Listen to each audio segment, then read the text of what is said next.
Hello students, आज हम पढ़ेंगे एक न्यू कंसेप्ट। प्रीवियस वीडियो में हमने पढ़ा था कंसेप्ट ऑफ इलेक्ट्रोस्टैटिक पोटेंशियल। आज हम इलेक्ट्रोस्टैटिक पोटेंशियल डिफरेंस और उनका मेजरमेंट पढ़ेंगे, जहाँ लिखा भी electrostatic potential difference and there measurement, जिसमें हम उसका formula, definition, SI unit and dimensional formula पढ़ेंगे।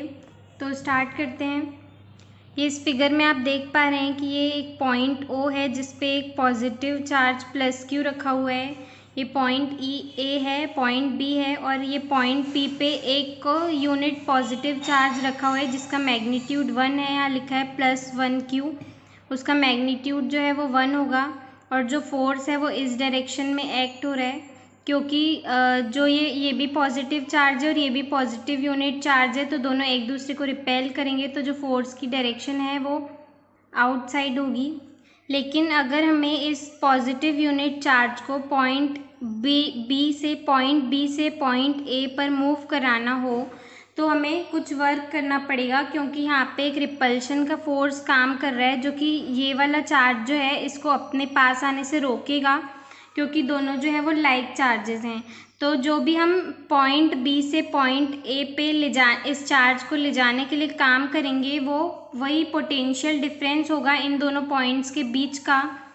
तो जो पोटेंशियल डिफरेंस होता है वो दो पॉइंट्स के बीच में काम करता है। ऑब्वियसली वो डिफरेंस है तो दो पॉइंट्स के बीच में ही होगा।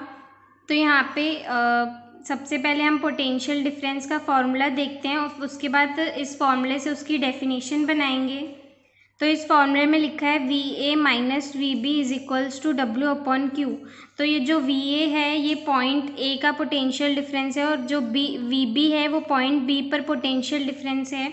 तो ये VA माइनस VB इसलिए हुआ क्योंकि हम पहले पॉइंट P से पॉइंट B पे जाएंगे और B से A पे जाएंगे। तो B और A के बीच में जो पोटेंशियल डिफरेंस है वो कैसे निकालेंगे कि final position minus initial position. जो चार्ज था वो पहले पॉइंट B पे था, उसके बाद हम उसको A पे लेके गए, तो जो VA है वो फाइनल इलेक्ट्रिक पोटेंशियल होगा, और जो VB है वो इनिशियल इलेक्ट्रिक पोटेंशियल होगा। तो हम यहाँ पे फाइनल माइनस इनिशियल कर देंगे, तो final electric potential minus initial electric potential is equal to work done. जितना हमने काम किए उस चार्ज को मूव करने में, अपॉन में Q आ जाएगा।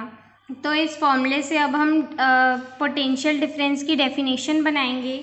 तो जो इलेक्ट्रिक पोटेंशियल डिफरेंस है उसको अगर हम बोलेंगे तो वो ऐसे बोलेंगे कि the electric potential difference between two points is equal to the work done in bringing a unit positive charge from one point to another point in electric field। in electric field इसलिए कि जहाँ पे भी charges होते हैं वहाँ electric field तो होता ही होता है, इसलिए हम यहाँ पे इलेक्ट्रिक फील्ड का यूज़ कर रहे हैं।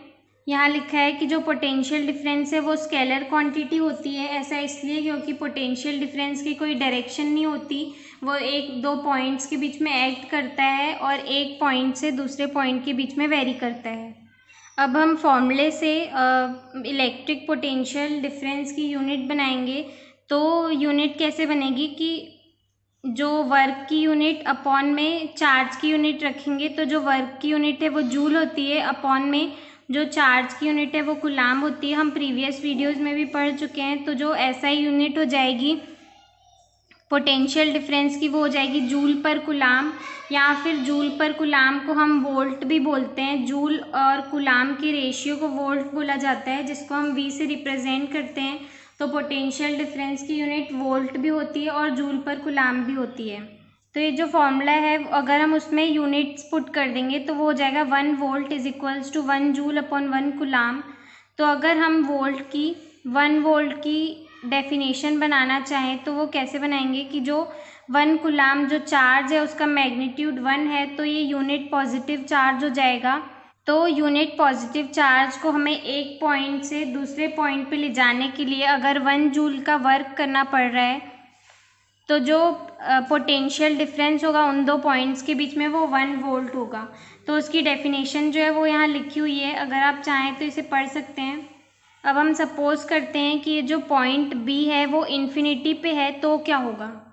तो यहाँ पे हम पॉइंट बी की जगह इन्फिनिटी पुट कर देंगे। तो जो पॉइंट बी है उसको हम सपोज कर रहे हैं कि वो इन्फिनिटी पे प्रेजेंट है वो पॉइंट, तो वो हो जाएगा V A minus V infinity is equals to W upon Q. तो इसका मतलब क्या हुआ कि हमने इन्फिनिटी से एक चार्ज को पॉइंट ए पे लाए, तो जो हमें वर्क करना पड़ा एक चार्ज पे वो उसका फॉर्मूला हो गया। तो जो इन्फिनिटी पे इलेक्ट्रिक पोटेंशियल होता है वो ज़ीरो होता है। ऐसा इसलिए क्योंकि इन्फिनिटी जो है वो इलेक्ट्रिक फील्ड के बाहर है, तो उस पर कोई फोर्स एक्ट नहीं हो रहा है इलेक्ट्रिक फील्ड की वजह से, इसलिए जो इलेक्ट्रिक पोटेंशियल होगा वो इन्फिनिटी पे ज़ीरो होगा। तो हम जो हमने फॉर्मूला देखा था उसमें हम वी इन्फिनिटी की जगह ज़ीरो पुट कर देंगे, तो वो फॉर्मूला कुछ ऐसा हो जाएगा कि V A is equals to W upon Q. तो इससे हम ये समझ पा रहे हैं कि जो इलेक्ट्रोस्टैटिक पोटेंशियल है वो पॉइंट ए पे हम उसको ऐसे बोल सकते हैं इस फॉर्मूले की हेल्प से कि the electrostatic potential difference at point A is equal to the amount of work done in bringing the unit positive charge from infinity to that point। इसका मतलब ये हुआ कि जो इलेक्ट्रोस्टैटिक पोटेंशियल है वो इक्वल होता है जितना हमने एक चार्ज पे वर्क किए उस चार्ज को इन्फिनिटी से लाने के लिए जिस पॉइंट पे हम डील कर रहे हैं, जैसे कि पॉइंट ए पे लाने के लिए जितना हमने वर्क किए वही इलेक्ट्रोस्टैटिक पोटेंशियल होता है। वो यहाँ लिखा भी है, अगर आप चाहें तो इसे पढ़ सकते हैं। तो जो इलेक्ट्रोस्टैटिक पोटेंशियल है वो स्केलर क्वांटिटी होती है क्योंकि पोटेंशियल की कोई डायरेक्शन नहीं होती। तो जो फॉर्मूला हो जाएगा इलेक्ट्रोस्टैटिक पोटेंशियल का वो हो जाएगा V is equals to W upon Q. जो इलेक्ट्रोस्टैटिक पोटेंशियल है और पोटेंशियल है वो दोनों सेम ही हैं, वो कोई अलग अलग नहीं होते हैं, दोनों एक जैसे ही होते हैं। उसको इलेक्ट्रोस्टैटिक पोटेंशियल बोलें या फिर पोटेंशियल बोलें। और एसआई सिस्टम में जो इलेक्ट्रोस्टैटिक पोटेंशियल की यूनिट होती है वो वोल्ट होती है, जो कि हमने देखी थी कि पोटेंशियल डिफरेंस की भी वोल्ट होती है। तो जो यूनिट होती है पोटेंशियल डिफरेंस और पोटेंशियल की वो वोल्ट ही होती है, दोनों की यूनिट सेम होती है। अब हम इलेक्ट्रोस्टैटिक पोटेंशियल को इस फॉर्मूले में यूनिट्स की हेल्प से कैसे इसकी डेफिनेशन बनाएंगे, तो वो कैसे बनाएंगे कि यहाँ लिखा है कि 1 volt is equals to 1 joule upon 1 coulomb. तो इलेक्ट्रोस्टैटिक पोटेंशियल जो है वो किसी पॉइंट पे हम 1 वोल्ट का तभी बोलेंगे जब हमने किसी यूनिट पॉजिटिव चार्ज को इन्फिनिटी से इलेक्ट्रिक फील्ड में किसी पॉइंट पे लाने के लिए हमने अगर 1 जूल का वर्क किया, तो वो जो हो जाएगा वो 1 वोल्ट हो जाएगा जो इलेक्ट्रोस्टैटिक पोटेंशियल होगा। उसकी डेफिनेशन यहाँ लिखी है, अगर आप चाहें तो इसे पढ़ सकते हैं। अब हम देखते हैं कि जो इलेक्ट्रोस्टैटिक पोटेंशियल है उसका डायमेंशनल फॉर्मूला क्या होता है। यहाँ पे कुछ डिफरेंट टाइप से सॉल्व किया हुआ है, लेकिन हम इसको थोड़ा इजी वे में देखेंगे कि क्या होता है। तो हम पहले देख लेते हैं कि जो डायमेंशनल फॉर्मूला होता है पोटेंशियल का वो होता है mL2T-3A-1। तो डायमेंशनल फॉर्मूला कैसे आया अब हम उसको समझते हैं। जो इलेक्ट्रोस्टैटिक पोटेंशियल का फॉर्मूला है वो हो जाएगा V is equals to W upon Q. तो जो वर्क का फॉर्मूला होता है वो हमें पता है कि फोर्स इंटू डिस्प्लेसमेंट होता है। यहाँ लिखा भी है कि work is equals to force into displacement, तो हम वर्क की जगह पे फोर्स इंटू डिस्प्लेसमेंट पुट कर देंगे। और जो चार्ज का फॉर्मूला है वो भी हमें पता है कि charge is equals to current into time होता है, तो हम Q की जगह पे I इंटू टी पुट कर देंगे। अब हमें और इसे और सिंपल करना है, तो हम फोर्स की जगह पे जो फोर्स का फॉर्मूला होता है वो होता है मास इंटू एक्सेलरेशन, तो हम फोर्स की जगह पे मास इंटू एक्सेलरेशन पुट कर देंगे। और डिस्प्लेसमेंट वैसे ही रहेगा, अपॉन में चार्ज भी I इंटू टी ही रहेगा। अब हम इनकी डायमेंशंस पुट करेंगे, तो जो मास की m जो है वो मास है और मास की डायमेंशन कैपिटल M होती है, और जो a है वो एक्सेलरेशन है और जो एक्सेलरेशन की डायमेंशन है वो LT-2 होती है। जो डायमेंशन होती है वो हमेशा स्क्वायर ब्रैकेट में लिखी जाती है, इसलिए मैं यहाँ स्क्वायर ब्रैकेट्स लिख रही हूँ। और जो डिस्प्लेसमेंट है वो एक काइंड ऑफ डिस्टेंस ही है, और जो डिस्टेंस है उसके लिए हम डायमेंशन L यूज़ करते हैं, तो डिस्प्लेसमेंट के लिए डायमेंशन L हो जाएगी। अपॉन में करेंट जो है उसके लिए डायमेंशन एम्पियर यूज़ होती है, तो एम्पियर के लिए कैपिटल A, और टाइम जो है उसके लिए डायमेंशन कैपिटल T यूज़ होती है, तो उसके लिए T हो जाएगा। तो जो यूनिट आ जाएगी इलेक्ट्रोस्टैटिक पोटेंशियल की वो हो जाएगी ml2t-3 a-1। ये जो m है वो वैसे ही रहेगा। l जो है यहाँ पे l पे 1 की पावर, यहाँ पे 1 की पावर, तो l 1 + 1 l पे 2 की पावर हो जाएगी। और ये जो t है ये ऊपर जाएगा तो इस पे -1 की पावर आएगी, तो -2 और -1 t पे -3 हो जाएगा और a पे -1 की पावर आ जाएगी। तो ये थी हमारी इलेक्ट्रोस्टैटिक पोटेंशियल की डायमेंशन। अब आगे देखते हैं, जो सीजीएस सिस्टम में पोटेंशियल की यूनिट होती है वो स्टेट वोल्ट होती है। जैसे हमने चार्ज की पढ़ा था कि एसआई सिस्टम में कूलाम होती है, तो चार्ज की यूनिट सीजीएस सिस्टम में स्टेट कूलाम होती है, वैसे ही पोटेंशियल की यूनिट एसआई सिस्टम में वोल्ट होती है और सीजीएस सिस्टम में स्टेट वोल्ट होती है। तो अगर अब हमें स्टेट वोल्ट की डेफिनेशन बनानी है, तो जो वर्क की सीजीएस यूनिट होती है वो अर्ग होती है, तो यहाँ पे हो जाएगा 1 अर्ग, और अपॉन में चार्ज की जो सीजीएस यूनिट होती है वो स्टेट कूलाम होती है, तो 1 erg upon 1 stat coulomb is equals to हो जाएगा 1 स्टेट वोल्ट के इक्वल। हम 1 स्टेट वोल्ट की डेफिनेशन कैसे बनाएंगे कि कोई पॉजिटिव चार्ज है 1 स्टेट कूलाम का, तो उसको इन्फिनिटी से किसी पॉइंट पे लाने पे हमें 1 अर्ग का वर्क करना पड़ रहा है, तो वो 1 स्टेट वोल्ट के इक्वल हो जाएगा।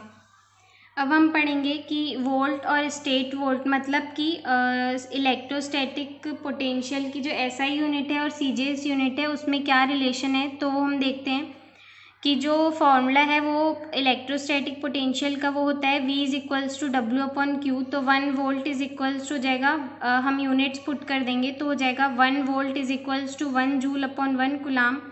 तो जो 1 जूल है वो 10⁷ अर्ग के इक्वल होता है। जूल जो है वो एसआई सिस्टम में वर्क की यूनिट है और अर्ग जो है वो सीजीएस सिस्टम में वर्क की यूनिट है। तो 1 जूल जो है वो 10⁷ अर्ग के इक्वल होता है। ये आपने क्लास 11 में पढ़ चुके हैं कि 1 जूल जो है वो 10⁷ अर्ग के इक्वल होता है, और 1 कूलाम जो है वो 3 × 10⁹ स्टेट कूलाम के इक्वल होता है। कूलाम जो है वो एसआई यूनिट है चार्ज की, और स्टेट कूलाम जो है वो सीजीएस यूनिट है। तो ये कैसे हो जाएगा, हम 10⁷ से 10⁷ कैंसिल हो जाएगा, तो यहाँ पे 10⁻² बचेगा, मतलब कि 100 हो जाएगा। तो 3 × 100 300 हो जाएगा, is equals to 1 volt is equals to हो जाएगा 1/300 स्टेट वोल्ट, या फिर इलेक्ट्रोस्टैटिक यूनिट जो स्टेट वोल्ट है उसको हम इलेक्ट्रोस्टैटिक यूनिट भी लिख सकते हैं। और सीजीएस सिस्टम में जो इलेक्ट्रोमैग्नेटिक यूनिट होती है पोटेंशियल की, मतलब कोई और यूनिट इलेक्ट्रोस्टैटिक पोटेंशियल की वो होती है, यहाँ लिखा है AB वोल्ट, इसको हम एब वोल्ट रीड करते हैं। तो 1 एब वोल्ट जो है, या फिर 1 इलेक्ट्रोमैग्नेटिक यूनिट, यहाँ लिखा है कि जो सीजीएस सिस्टम में पोटेंशियल की इलेक्ट्रोमैग्नेटिक यूनिट, तो 1 EMU या फिर 1 एब वोल्ट जो है वो 1 अर्ग अपॉन 1 एब कूलाम के इक्वल होता है। तो हम 1 अर्ग अपॉन सीजीएस सिस्टम में एब कूलाम भी होती है, तो हम 1 अर्ग अपॉन 1 एब कूलाम पुट कर देंगे। तो 1 अर्ग जो है वो 10⁻⁷ जूल होता है, और जो 1 एब कूलाम है वो 10 कूलाम के इक्वल होता है। तो 10⁻⁷ अपॉन जो ऊपर है वो नीचे आ जाएगा, तो 10⁻1 + 10⁻7 इक्वल हो जाएगा 1/10⁸ वोल्ट के। तो 1 वोल्ट जो है वो इक्वल हो जाएगा 10⁸ एब वोल्ट के। ये जो 1/10⁸ वोल्ट आया, हम 10⁸ को उधर ट्रांसपोज कर देंगे, तो 1 वोल्ट इज इक्वल्स टू हो जाएगा 10⁸ एब वोल्ट, और 1 स्टेट वोल्ट जो है उसकी वैल्यू होती है इज इक्वल्स टू 3 × 10 एब वोल्ट। जैसे हमने 1 स्टेट वोल्ट की यूनिट निकाले, हम वैसे ही 1 स्टेट वोल्ट की भी यूनिट निकाल सकते हैं। Thank you.